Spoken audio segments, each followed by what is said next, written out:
புதுக்கோட்டை மாவட்டம் திருமயம் சட்டமன்ற தொகுதி அதிமுக வேட்பாளர் வைரமுத்து அரிமளம் ஒன்றியத்திற்கு உட்பட்ட பல்வேறு பகுதிகளில் தீவிர வாக்கு சேகரிப்பில் ஈடுபட்டு வருகிறார்.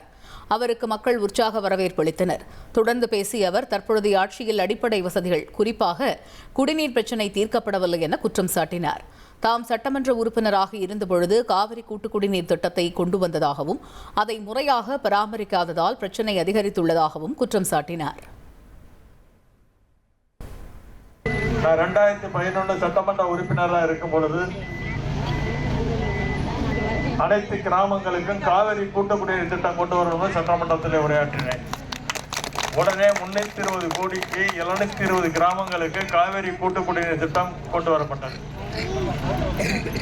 அதே மாதிரி 5 உயர்நிலைப் பள்ளியை மேல்நிலைப் பள்ளியாக தரம் உயர்த்தப்பட்டது. 9 வெள்ளாறு பாம்பாறு பகுதியிலே கிராமங்களை இணைக்கக்கூடியது 9 மேம்பாலங்கள்ல 8 மேம்பாலம் கட்டி முடிக்கப்பட்டது. இனி செல்லும் இடமெல்லாம் செய்தி. தந்தி டிவியின் வாட்ஸ்அப் சேனலை ஃபாலோ பண்ணினா செல்ல இருக்கும் இடமெல்லாம் செய்தி.